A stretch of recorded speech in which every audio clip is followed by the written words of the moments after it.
This episode is made possible by friends and partners of the Special Parent Podcast. I believe that empowering parents of special needs children is like giving them the superpower of unconditional love and unbreakable determination. They are not just parents, they are true champions, shaping a bright future for their incredible children. I'm Dr. Deanna Iverson, and I'm glad you're here.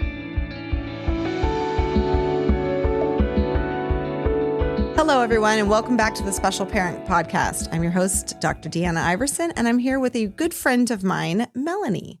Hi, Melanie. Welcome to my podcast. Hi. Thank you for having me. I really appreciate you being willing to do this and come on here today because I know it's super awkward to sit and sometimes talk in front of a camera about things that are your personal life. So Melanie has a son named Kyle. He is a wonderful little boy, and we love him to death. And Kyle has a disorder that we're going to talk a little bit about today and how it's impacted their family and how it's actually shaped their life in a lot of ways. So, Melanie, first of all, just tell us a little bit about Kyle. Who is Kyle? Kyle is 6, soon to be 7 next week.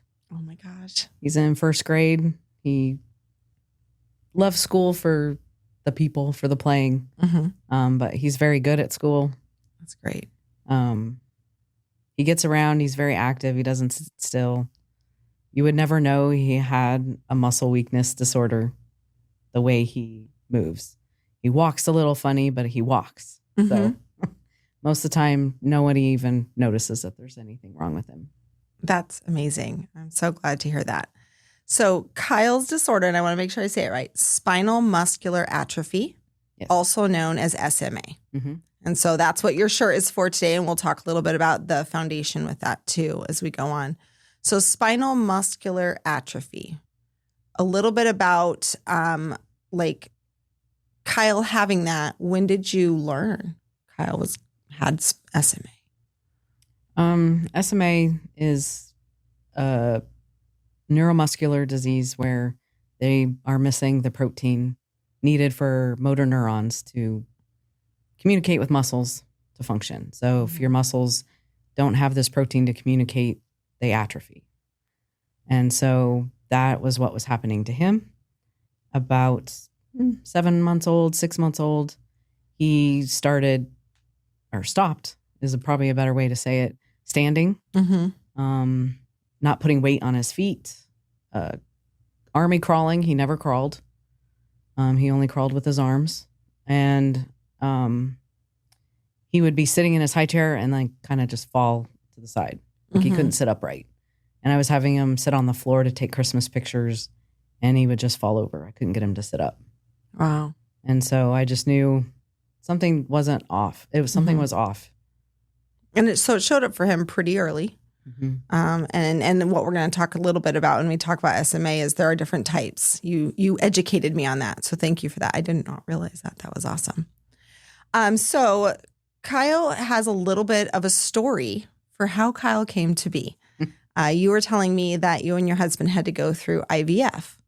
So can you tell us a little bit about that story and how that impacted your family? Yeah, we're older parents. So nature wasn't doing its thing and needed intervention. And because of age, more is pretty much my problem was that in the end, I did 4 rounds and I only had 1 embryo. Wow. From the 4th round. So, because that was going to be my last round and because you can only do so much and it's very expensive. So I just had the 1 embryo and it only had a 25% chance of implanting. And it had a genetic abnormality as well, but not related to SMA. And it had a 25% chance of being normal and working. So everything was against us. But as we now know, he was more than 25% because it was normal for the abnormality that was detected and he became a human. Oh. Yep. There. And here he is. And here he is. Here is Kyle. And then 9 months later, he was diagnosed at 9 months old to be told he has a genetic condition. That wasn't detected. That was not detected during IVF. So with all the things they do For moms that are moms and dads that are trying and using IVF or any other method, it's still not a perfect science. And so, and that I found that so interesting. You said that they detected a disorder, but then the disorder really wasn't an issue. Nope. They didn't detect the disorder that is the issue until well after. Yeah. So, yeah, very interesting. All right. So, and then your birth story. You had quite an interesting birth story. It just seems like the world really wanted Kyle to come into it with as much of a hiccup as possible. Pretty much. I went full term 3 days past. My doctor that's fun. wanted to induce a week early, and I fought. And he said, okay, we'll compromise because I won't go past 41 weeks. So we'll go with 40. We'll go with your due date. Okay. And the hospital was full. Everybody liked yay. your due date. Put me at the bottom of the list. And so 2 days later, they called me in to induce, and it didn't really do anything. So I was there for 2 days waiting. Then my water broke. And because of that detected genetic potential disorder, I had an extra care team on site. There was an extra 20 people, it felt like, in the room when he was born. And then they whisked him away to the NICU. So much for privacy and intimate moment on that one, huh? Yeah. So I didn't get that time. So he was in the NICU for 5 days. He had a CPAP at first. We think of that for older people, but Right. the same idea, just an infant-sized one. Yeah, very tiny mask on his face. Mm-hmm. But he was doing just fine. He didn't have that for very long. The nurses loved him even back then. They're like, he's on a schedule and he knows when he's hungry and he knows when he wants to eat. That's great, though. Tells us. And he tells us. He was loud. He was very loud. But low maintenance. How's that? There you go. But they tried to keep him longer, and with some mix-ups that were never proven, we finally were able to take him home. Wow. That was probably such a relief. You get home with a baby who it seems like there's the disorder you thought you had was going to be all taken care of and not a problem. And then... yeah, everything was going fine. Everything was going fine until it wasn't. So some of the first signs you started noticing: slouching in his seat, not able to stand. He was at first, and then he lost the ability. So a regression in skills, not able to stand. You had talked about, you brought these up to your pediatrician. Yeah. And how did that go? So, the first year you go every month for well checkups. And then if they're sick, you go for those appointments. And those 5, 6, 7 months old, he, had your typical probably infant colds being in daycare. And so we were there more than once a month. And then so about 6 months, 7 months, 8 months, outside of the well visits and the well visits, I would say he's not standing.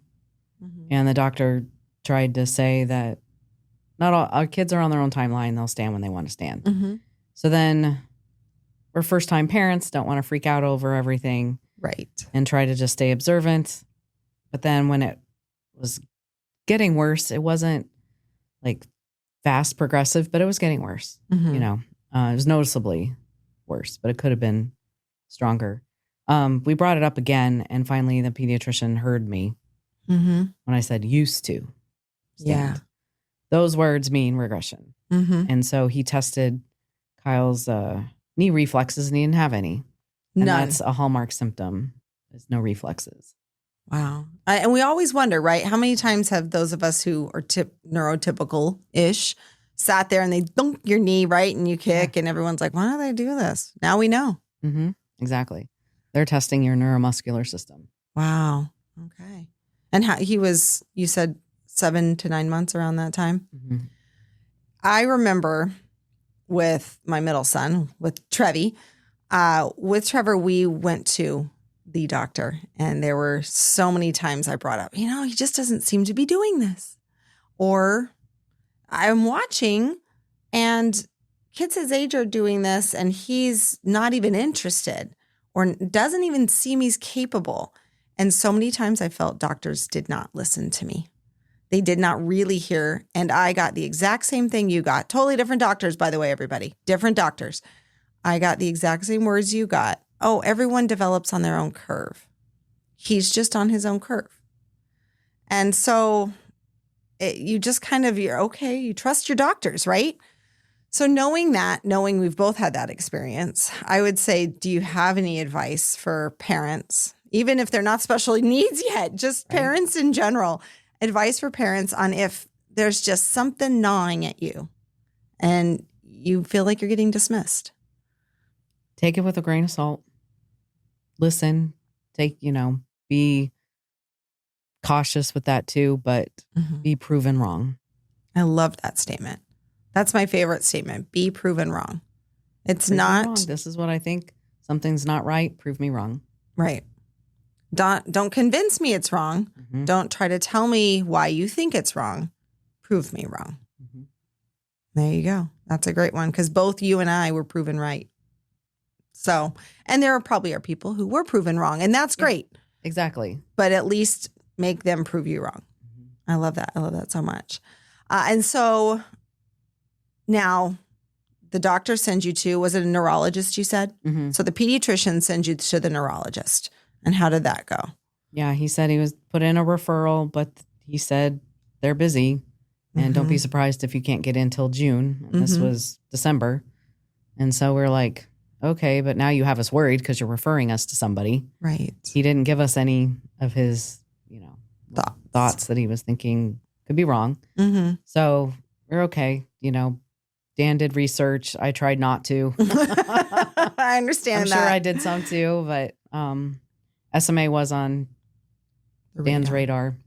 Dan is dad, by the way, everybody. Dan is dad. I hadn't found it yet. But our pediatrician said the right words somehow. That's what our neurologist said. He used the right words and he got my attention, and we were in 3 weeks. Then 3 weeks. That was probably a little bit of a red flag to you, wasn't it? When he said it could be months and now it's... Well, we got in right away. Yeah. Right away. And then he, examined him, did the reflexes, whatever. This neurologist is the SMA doctor in town. Okay. And he's older. So he knows all the SMA patients in town. He's been doing this for a while. So he knew what he was looking at. And I find it interesting that our pediatrician, he must have said something that got that neurologist's attention, because did the referral just go to neurology and then they triage based on the notes? Or did he send us specifically to him? That's what you got to wonder, right? What it looked like on that other end to get their attention. Right. Because there's a ton of neurologists. Oh, yeah. Phoenix Children's.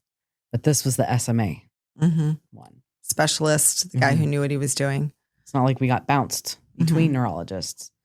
So he just examined him and he's like, I am very cautiously, he said, I'm not convinced that it's SMA, but we're going to test and see. He's like, but I'm not 100% sure, which was... Maybe he was just being cautious to not... Yeah, worried at the same time. Right. He didn't want you to leave that appointment an absolute freak out. Right. But wanted you to be aware he needed to move forward with some testing. And now you said he did a really amazing thing for you, this neurologist. He didn't take things one step at a time. He was like, if it is this, we already need to know this next piece. So he did both tests at the same time. Explain that a little bit. So it had to be confirmed genetically. And then there's an antibody that they had to test for called AAV9. And I'll get into that later, what that is. But they needed to know whether he was negative or had an amount of AAV9 antibodies before they could proceed if he is diagnosed with SMA. So they ordered both tests at the same time, and usually it doesn't work that way. You get diagnosed and then you got to come back and get tested further. He did it at the same time, and this was a Tuesday. We had an answer by Friday. That's amazing. And it was only one lab that does this testing, and it's in Illinois, and it was by the drug company, paid for it. So it's amazing that they got it that fast. Just think of the turnaround time for that. And so it came back homozygous, meaning we were both carriers, and he truly had it. It wasn't one of an abnormal mutation. And luckily, his antibodies were 0. So we could And that was a proceed. good thing. That was a good thing. So you proceed. So in all the IVF testing, they never once pinged on you or your husband both being carriers for anything either. They don't look at that. They didn't do any carrier testing. My OB didn't do any carrier testing, even though I've heard from a cousin and other people that there are carrier testings that is largely left up to the OB to run. And if we don't know to ask. And so the only thing I can think of is that my OB didn't do it. Is he was relying on my IVF doctor to have done it. Oh, okay. Is the only thing that I can see that fell through the cracks. Otherwise, why wouldn't he? And I've never had the chance to ask him why. I don't need that answer, but right. Just almost for curiosity's sake, but also, I don't know, guiding other future parents who might have to go through this struggle is questions to ask. Do we need to look at carrier testing? I have another friend who I told you about. In fact, she's a fellow neighbor of ours. And she and her husband both are recessive carriers, and their son has a completely different disorder than SMA. And same thing, they had no idea until they had a son born with it. So it's one of those things that when you're going through IVF and all the other testing and you're not having a child naturally, I think we make assumptions that, well, doctors would know to check for this.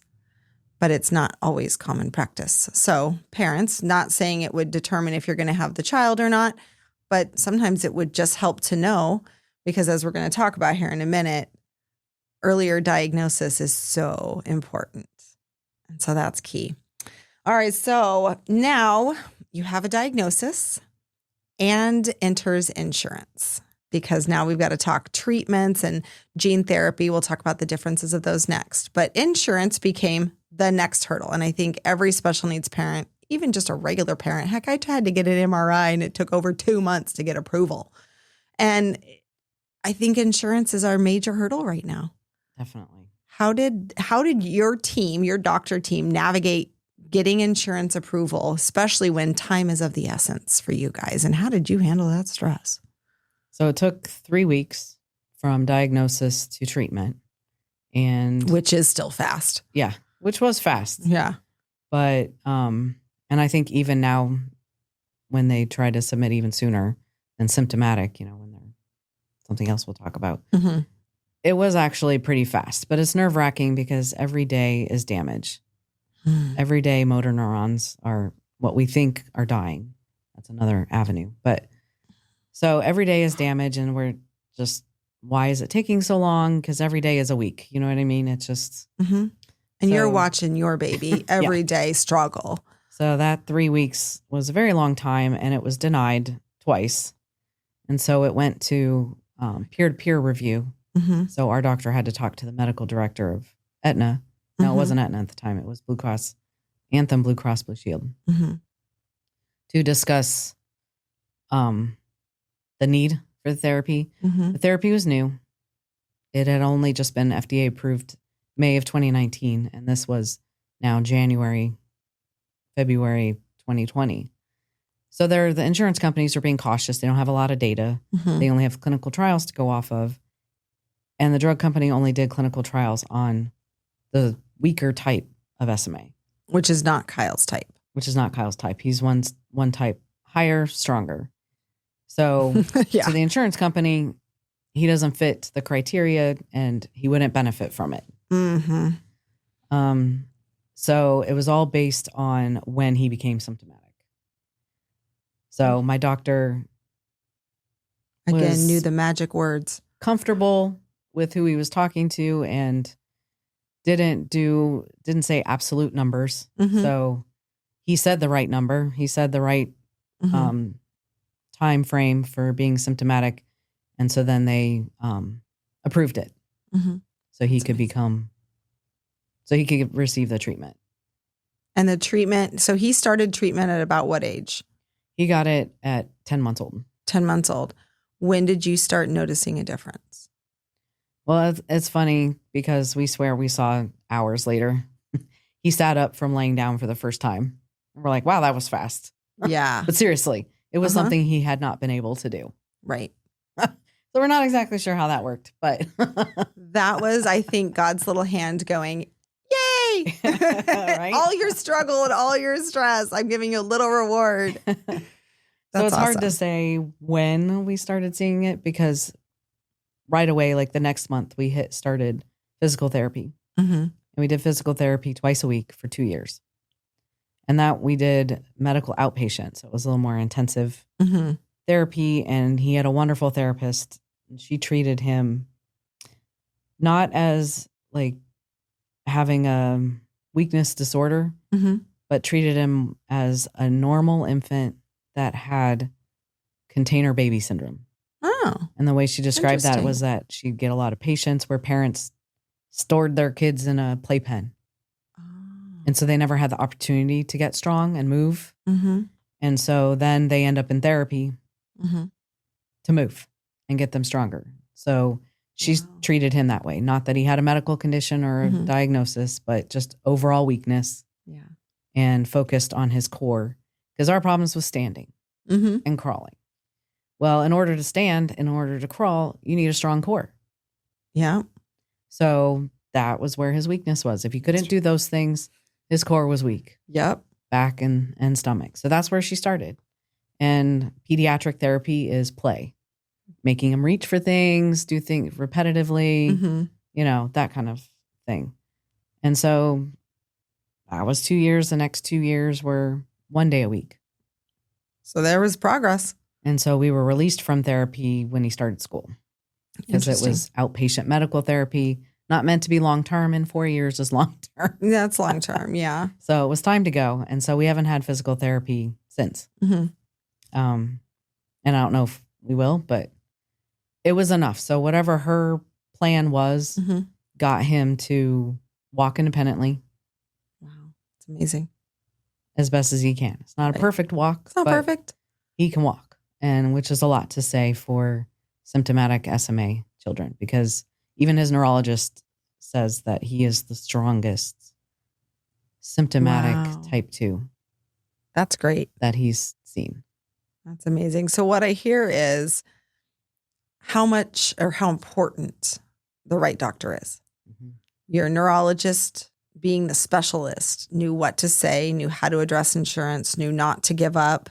You probably weren't the only case that he had to continuously reapply. Mhm. We had that with Trevor's endocrinologist and getting Trevor growth hormone and having every year we would get denied at the beginning of the year. And every year it was almost the same letter. I was like, we're doing this again.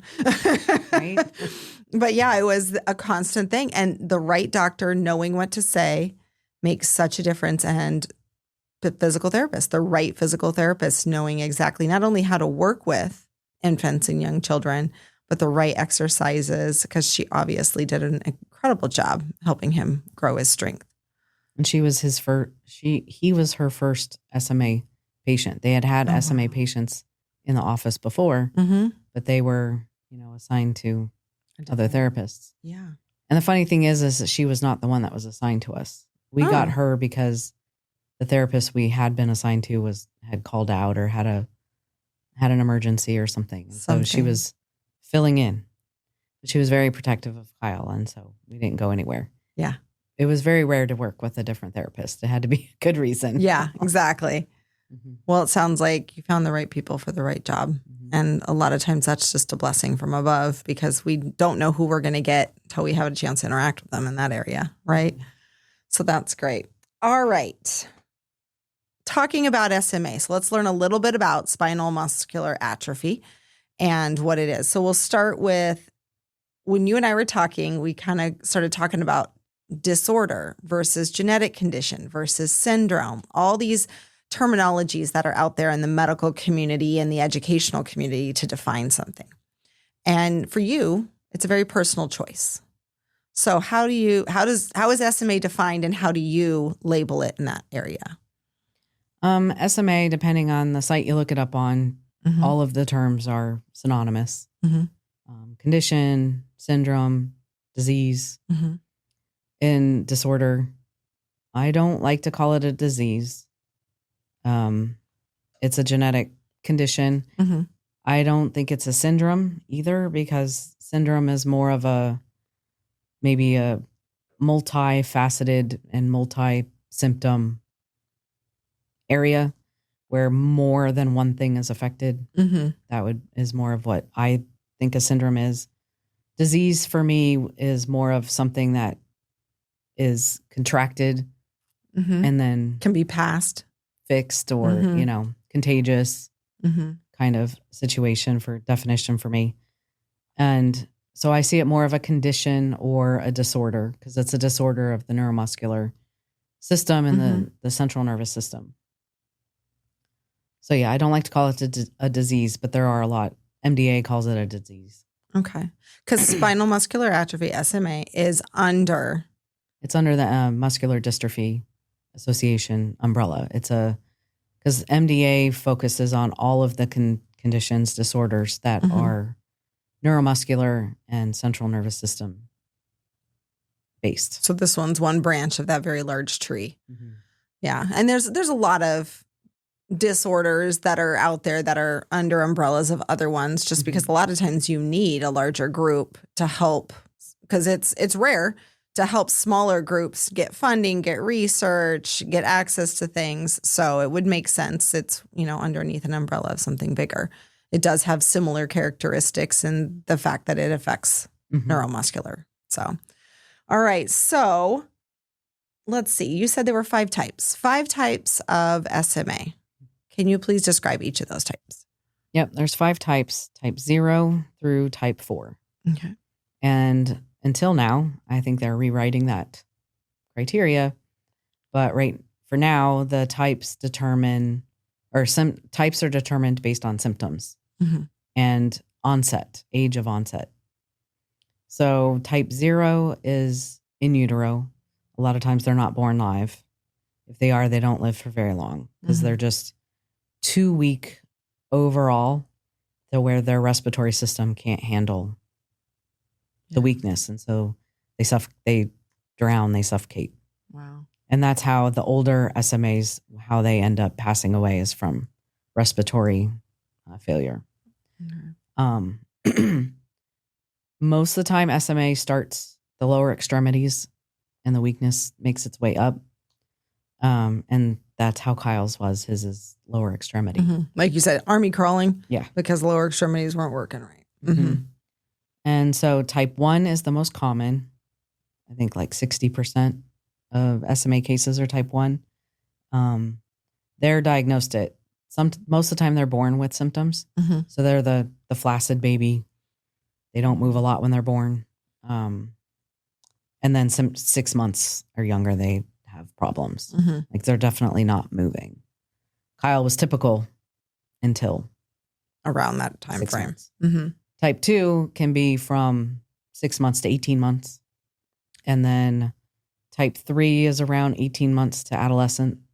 And then type 4 is adulthood. You can be 50. You can be 50. And start showing symptoms, which is just general weakness. And that, I can only imagine. Yeah. At 50, you might assume it's so many other things So many other things, right? And so I think we do have a 50-year-old that was diagnosed. But most of the time, I bet they're out there and don't know it. And they're because attributing you it just to think it's something age else. or an injury or, doctors just aren't knowledgeable enough to test for it. Right. It's because SMA was the number 1 genetic killer of infants. Wow. Until now. And that's the thing. There's been a huge change. And so previously, no one was really looking into it at all, SMA at all, unless there were symptoms. That changed recently. Tell us about that. So newborn screening, it's run by state. Every state has a different panel. Shouldn't be that way, but it is. And when Kyle was born, I think only 18 states were testing for SMA, and Arizona was not one of them. Boo.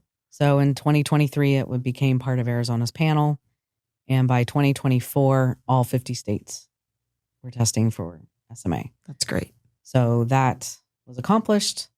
And it's the quick, you said it was the heel prick test, yeah, right? it's just all part of everything else that they test for with that heel stick. Yeah.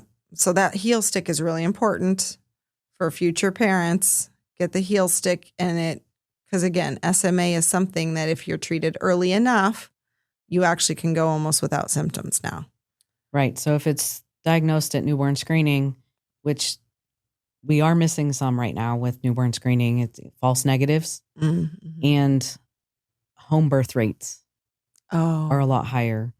And a lot of home births, if the midwife agrees or isn't as in tune with the community, they don't send them to the hospital. If you go to the hospital after a home birth, they'll do the panel. Okay. And we need to push for that because the newborn screening tests for so many different things that the reason they're on that panel is because something can be done about it. Right. Which could be why only 18 states had screening to begin with, because there were no treatments until 2016. Right.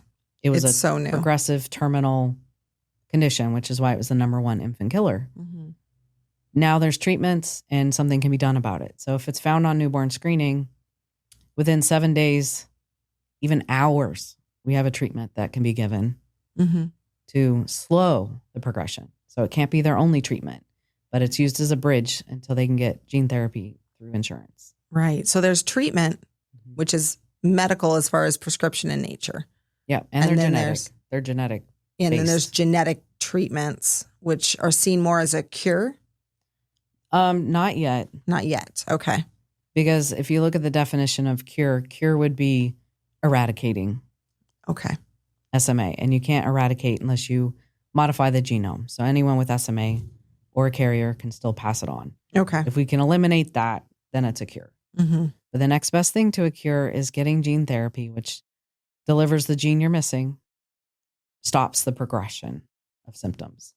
And so newborn screening is important. And then within 3 weeks, you have that bridge until you can get gene therapy. You get it asymptomatically. You never develop symptoms that we know of. That's amazing. Because we only have maybe 12 years of data. Right. But it's looking really good. But it looks really good. Yeah. Stay asymptomatic. I mean, That's for the next 12 best years, thing. that's 12 years of, that's a lot.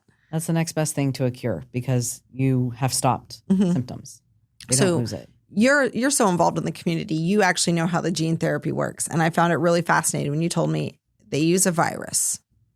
So Yes. how does gene therapy work?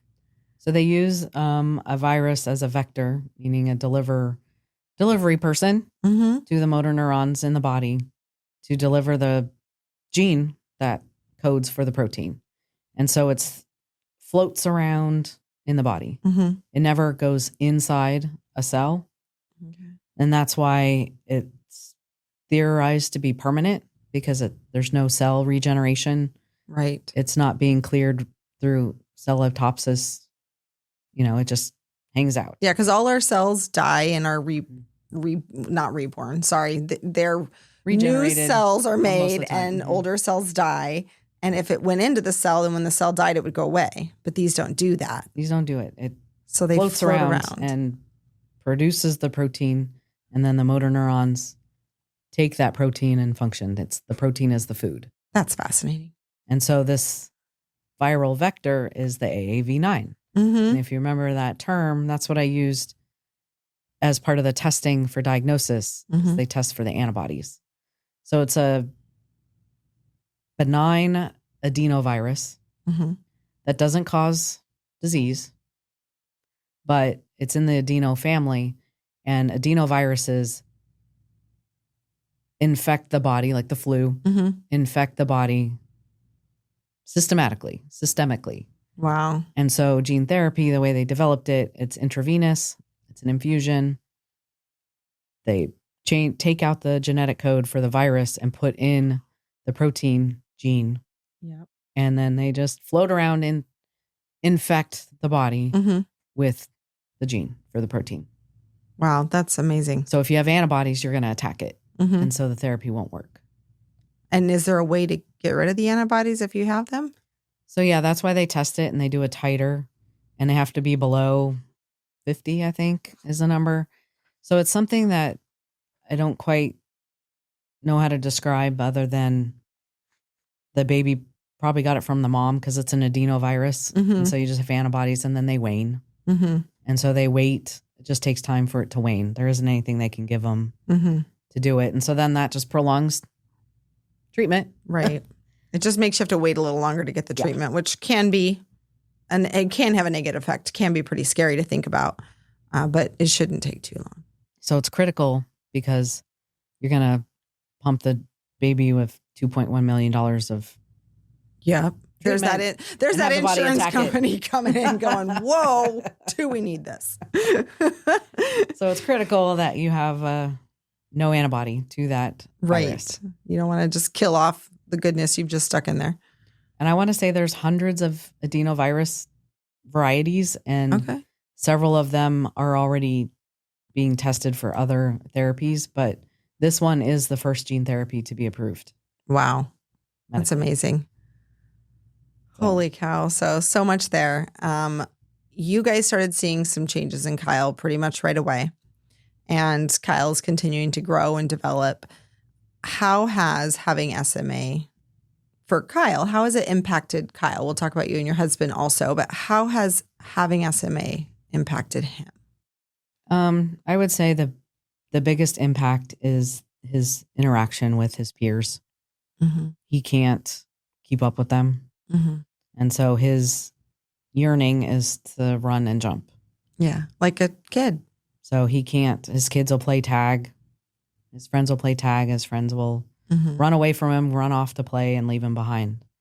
And as he gets older and is understanding and having feelings towards all of that, it's affecting him more now, even though he doesn't know any different, but he's now processing and understanding what all that means. So that's what has impacted him the most. Otherwise, kids are very forgiving and helpful.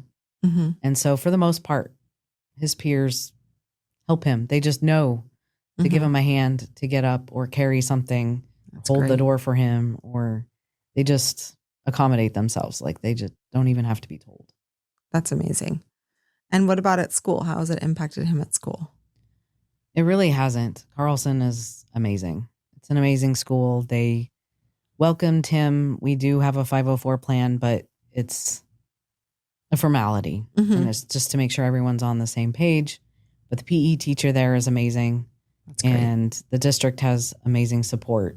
And so far, all of his teachers have been welcoming, and like Kids Express, the director is just like, you don't even know anything's different about him. He's just a kid.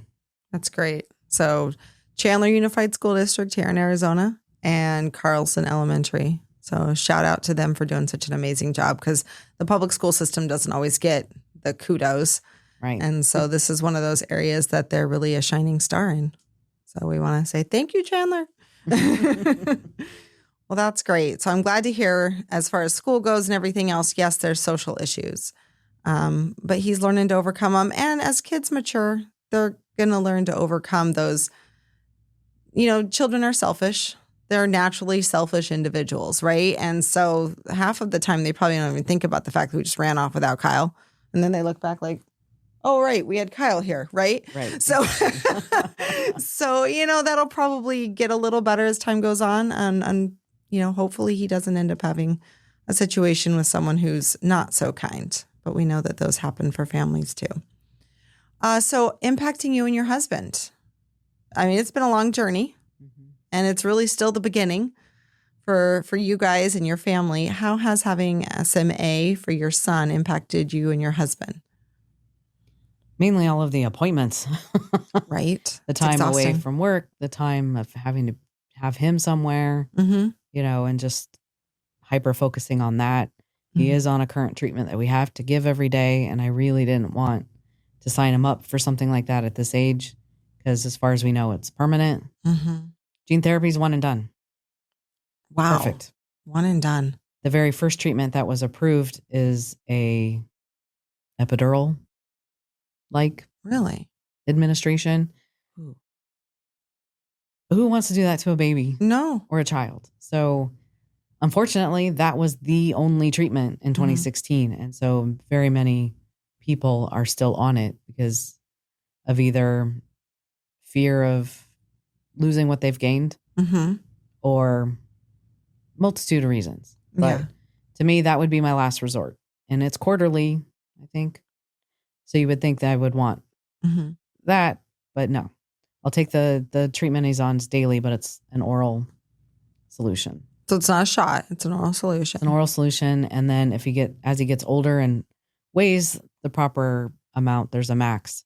And they now have it in a tablet form. Oh, okay. You just swallow a pill. It's a little easier as we go along. Yeah. So until something else comes along, and there are a lot in the wings that we're waiting for, but at least maybe this one is a long-term bridge. I hope it's not forever. Right. But that's something that you have to take into consideration and really think about what that's going to do to your child's life, signing them up for something that's every day. Right. Every day. And in addition to that, the idea that Kyle just missed the gene therapy window, that he was just too old or too young, or what was it? Like he wasn't able to get one of the therapies. No, there's another SMA child in town that he was 2 weeks too old to get gene therapy. 2 weeks. Oh my God. From diagnosis. Yeah. 2 weeks. Wow. And it matters because of that virus. It's volume based. And so they know based on weight how many gene particles the body needs. And then that's viral particles that it needs. So that's why that matters so much, that time frame. So two and younger can get gene therapy, and that's it. Early diagnosis is why early diagnose matters as well, because 2 years and that's it. The virus is toxic because the liver has to clear the virus from the body, and so it's overload. Oh yeah. So if you weigh more or older,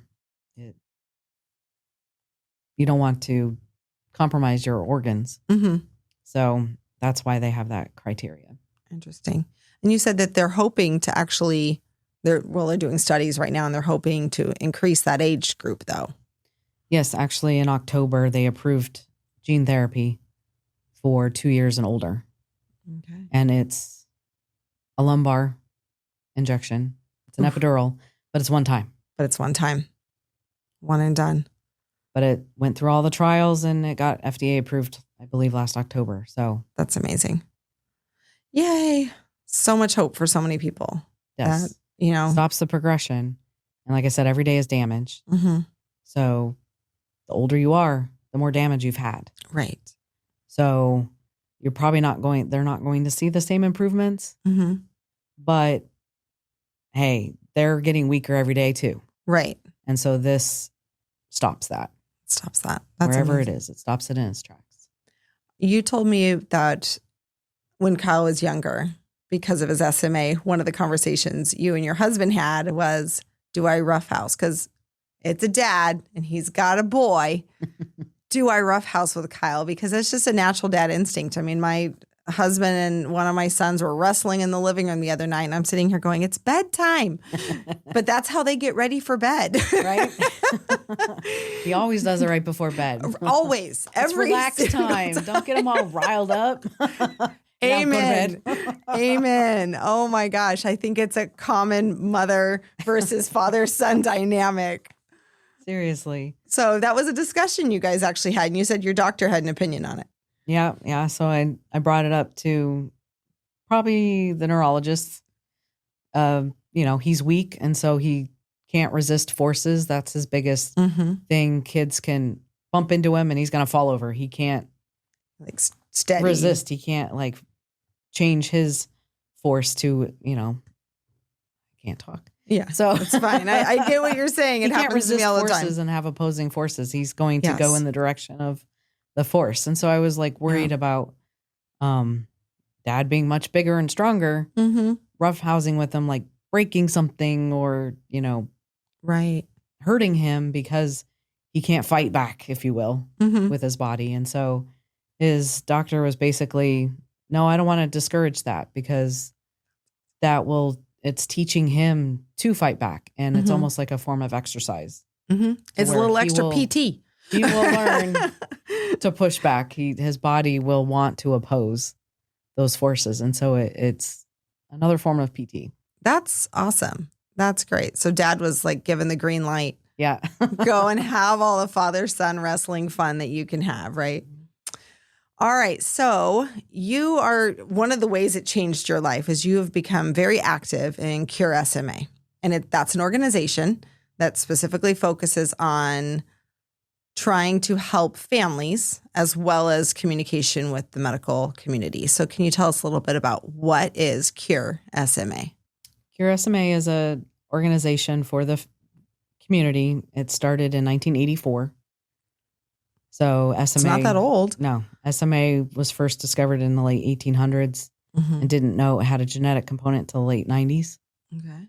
So the medical community knew of SMA, but couldn't do anything. So this organization started in 84 by the families, wanting to bring everyone together and advocate. Yeah. So their number one thing is providing research grants to scientists that will focus their research on finding a cure for SMA. So that's their biggest source for funding, but they also support the families. They have a lot of programs. They have a traveling with SMA kit.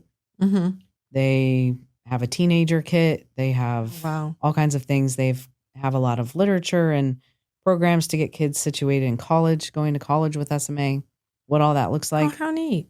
But the best thing is newly diagnosed program that they have where diagnosis day, you get this diagnosis. And you had asked me this. In the office when we were diagnosed, MDA was there. Oh. They signed us up to be on the MDA registry, all that. I don't remember how I got in contact with Cure SMA, if they did the same thing just later, or if I reached out to them. I'm pretty sure they reached out to me. Okay. But newly diagnosed, they send a care package. And I'm not talking a little care package. I'm talking like your Amazon a boxes. Refrigerator box care package. And it had they send you age appropriate toys, art supplies, living supplies, which they now need to change their focus. Cause like I got a lumbar support roll and a sheepskin mat, you know, but all of those were necessary for those that are no longer going to move and need at the time body support, you know, like cooling and all that stuff. So some of it, even at our point, was inappropriate or I didn't need. And so I found people to give them to. But just the fact of all of the adaptive toys and everything to make the babies and families forget about their diagnosis. Yeah. And just giving them all kinds of fun stuff. That's awesome. So it was like this big Christmas present of stuff, you know, it's just amazing. And then they also sent us a little Red Ryder wagon. Oh, I'm sure that's necessary. We use that a lot. Yeah. Easy to get around. Because they're not going to walk and you can't carry them. Yeah. You get to a point where you can't carry them. And so wagons. And so, they sent us a wagon. They also provide grants for families to attend their annual meeting. Oh, neat. So that families can be connected. So they help pay for that because it's not cheap. Yeah. So they have travel grants and they waive the registration. At the conference, the kids don't go to the meetings. They have a daycare. Oh, so parents can like focus Kids Express. with other parents. Drop the kids off. Yep. They have all kinds of activities and 1 million volunteers.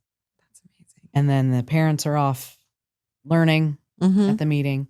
So they provide all of that. That is amazing. So they're really there for the families as well as that piece of the medical community. They're connecting with doctors. They're looking for research funding. They're looking for researchers, people who want to, actually do this research and everything else. So it sounds like they really have it really well put together. You joined the organization here in Arizona and you really help run some things here for that fundraising. But you've also, didn't you attend the national conference recently? I thought I saw you attend something recently. Yes. So yes, I'm on the chapter board for Arizona. Most states have a chapter. There are some chapters that cover multiple states. Okay. Just depending on the population. But yeah, we have an Arizona chapter and we're just a board of moms and one friend that support Arizona families and support national office, as they call it, continue with their efforts. Yeah. So one of the things that we do is leadership and advocacy. And so I was able to participate in some of that advocacy last year where they have Hope on the Hill, which was started by an SMA family. Okay. And they brought us to DC and educated us on what to say, and what we were focusing on. It was 2 bills that had to do with SMA research and disability, access to disability resources. Those were on the line at our current Congress. So they set us up with our individual states representatives and Senate offices so that they were meeting with their constituents. Oh, neat. We weren't just Cure SMA representatives meeting with Congress. We were actually representing ourselves to our own people so that they had a face to, they had to listen to us because they listened to their constituents, know? So I really appreciated that organization of the advocacy. Right. It made personal. So much more sense, right? Yeah. It made it personal. It brought it down to a real level, a human level, not an organization versus government level. Exactly. So when we signed up, they did that research to put us with the right people, because there were Arizona representatives that we didn't meet with. So we weren't able to meet with everyone, but there were 3 of us and we met with the ones that represented us. That's great. And so that was awesome. And one of the research bill has been signed into law. Woohoo! So that one worked. The disability resource one is still out there. It's still out there. Everything else. Yep. Resource funding. I've heard a lot about that one still being talked about. So, well, hopefully we continue. I mean, advocates like you and your family and the group that you're with, yeah, we really need that. All disability parents need that because, like you said, you're not just looking at SMA when you're there doing that. You're looking at the disability community. So I thank you for that. As a mom of a kid with disabilities, I thank you for that. Because I've never done that kind of work, and it absolutely sounds like it's exhaustive and purposeful. Yeah. And so thank you for doing all of that. Let's see. So one of the things you told me about is there's an upcoming, I almost wanted to say a ball, but it's not a ball. Gala. There we go. That's the word I couldn't find. There's an upcoming gala. And it's for SMA to help with all the funding for all the things that you guys do. And so you have this gala upcoming, and tell us a little bit about what that's about. Yes, we have 2 annual fundraisers for Arizona. We try to do individual fundraising, but we have 2, nationally sponsored events. We have a walk and roll. So it's kind of your normal annual walk for something kind of thing. And then we have our gala in April, and it has evolved through the years where it was just a gathering it started, I think originally before I was involved, it was like a wine and art event. Okay.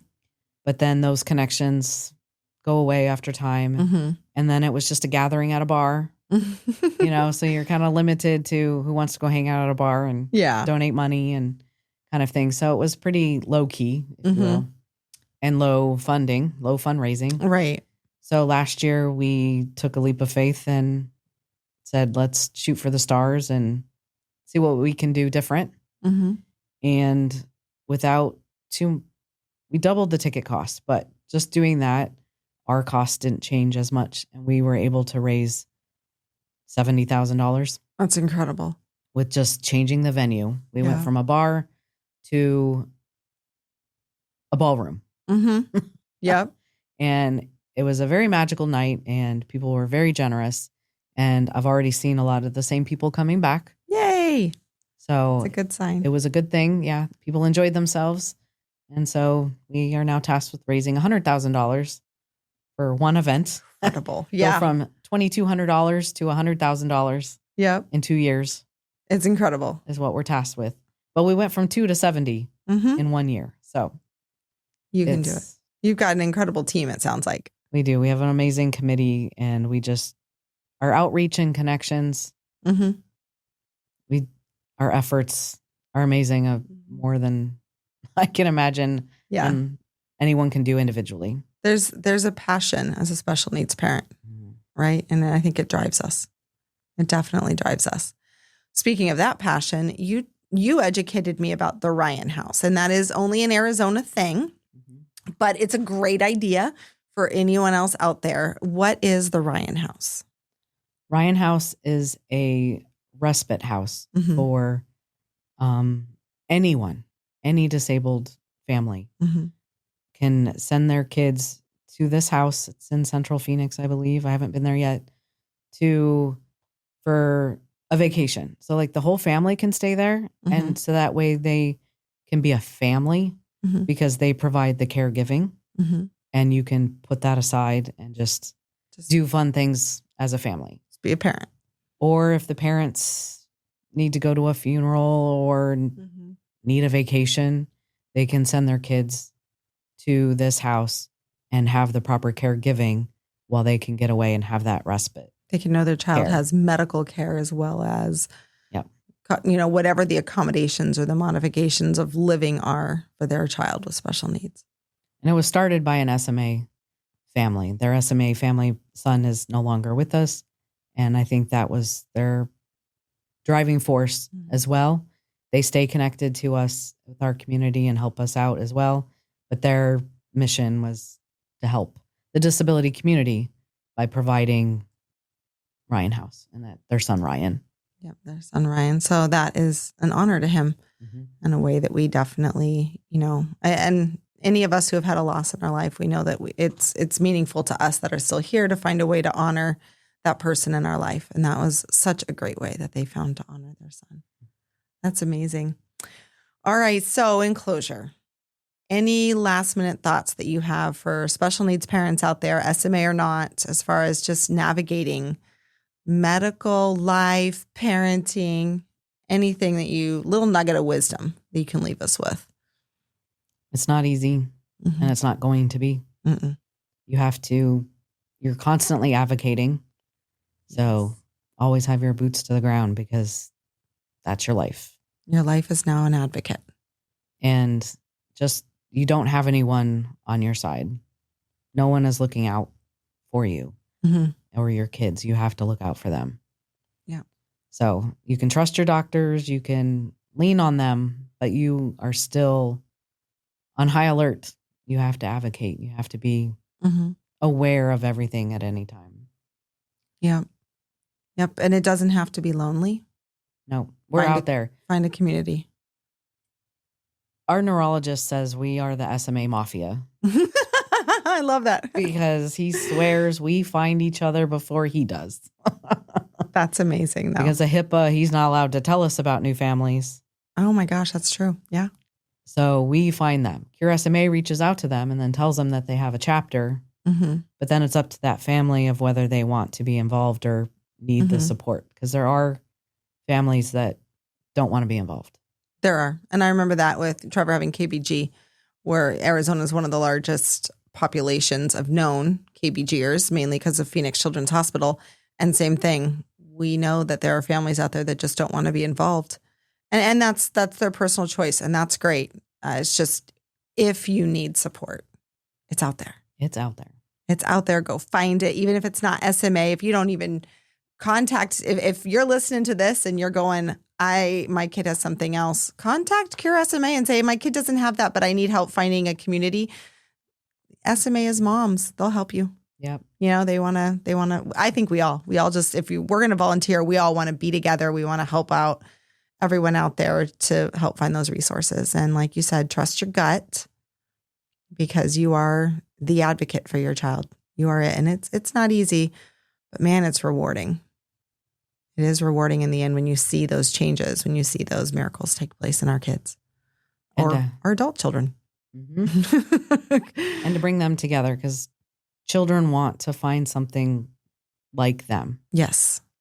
Don't we all? So we bring Kyle together with his fellow SMA kids because there are a few in town his age and they're BFFs. So it's Yeah, it's that's important wonderful. to find your community that you do belong to. Mm-hmm. I mean, you don't have to relate to them for everything, but Right.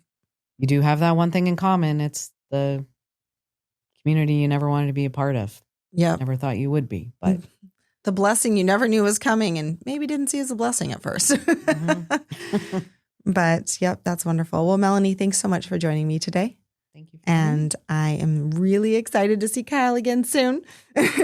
So we'll definitely be getting together. Thank you, everyone, for joining us today on the Special Parent Podcast. There is a lot of information, and all of the connections for Cure SMA will be on my website. And if you need anything, reach out. There's always a community here for you. And remember, you've got this. For more information on today's episode or to join our mailing list, please visit specialparent.org.